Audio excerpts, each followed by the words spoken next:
10 تا نکته در مورد پشت صحنه فیلم ها که مطمئنم نمیدونستی. The Shining 1980. استنلی کوبریک برای گرفتن حس واقعی از شلی دوال، بازیگر زن فیلم، عمدن اونو روزها تحت فشار گذاشت. دیالوگ‌ها رو عوض می‌کرد، برداشت‌ها رو 127 بار تکرار کرد تا به مرز فروپاشی برسه.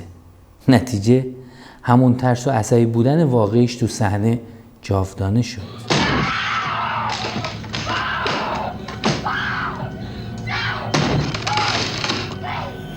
فیلم آرواره 1975. کوسه مکانیکی معروف فیلم مدام خراب میشد و استیون اسپیلبرگ مجبور شد بیشتر صحنه‌ها رو بدون نشون دادن مستقیم کوسه بسازه. همین باعث شد تعلیق و ترس فیلم چند برابر بشه. یعنی اشتباه فنی تبدیل شد به یه نابغه کارگردانی.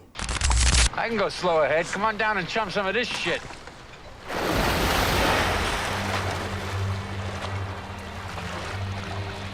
لورد آف د رینگ در فیلم اول ویگو مورتنس واقعا دندوناش شکست ولی به بازی ادامه داد.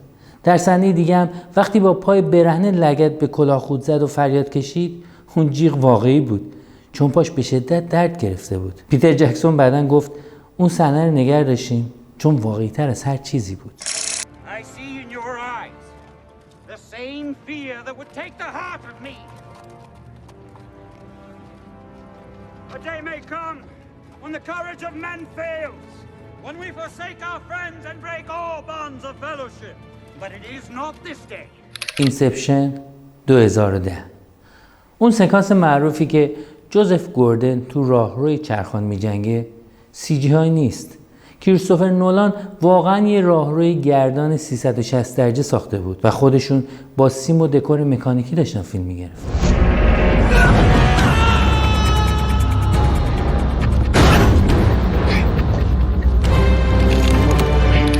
ومپایر 1994. برای اینکه چشمای خونخوارها طبیعی تر بشه، تیم گریم مجبور بود بازیگرا رو وارونه آویزون کنه تا رگای چشماشون پر از خون بشه. بعد تازه لنز هم میذاشتن. تام کروز گفته بود اون صحنه‌ها وحشتناک ترین تجربه عمرم بودن. A vampire gone insane that pollutes its own bed. And if I cut my hair again? It will grow back again. But it wasn't always so. I had a mother once, and Louis, he had a wife. He was mortal, the same as she, and so was I. Claudia. You made us what we are, didn't you? Stop her, Louis. Did you do it to me? اینترستلار. نولان برای صحنه‌های مزرعه در ابتدای فیلم واقعا مزرعه بزرگ با ذرت کاشت. بعد از فیلم برداری ذرت‌ها رو فروختن و کلی هم سود کردن.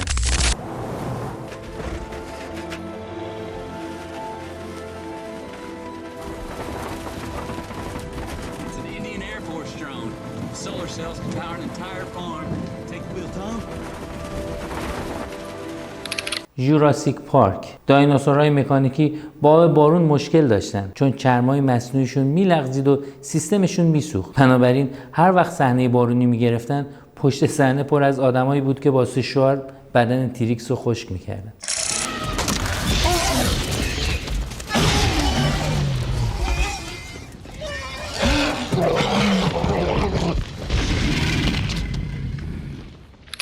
The Dark Knight 2008.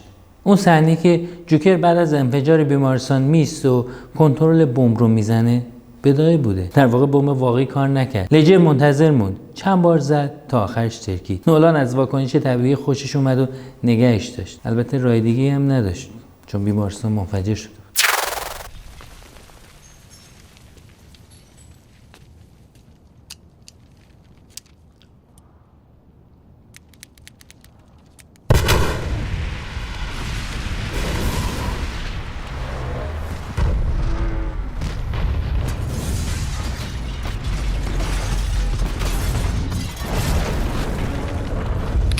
مأموریت غیر ممکن.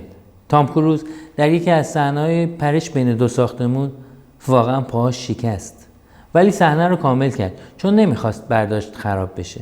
اون شات نهایی تو فیلم موند، همونی که توش پاش میشکنه.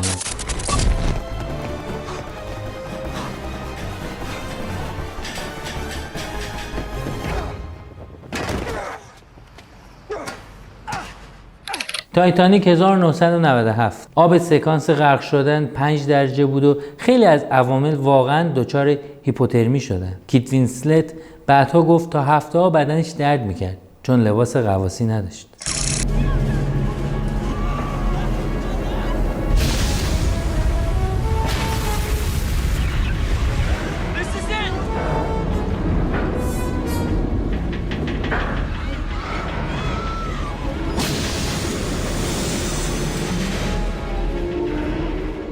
نکته آخر، سابسکرایب یادت نره. این ویدیو ادامه داره.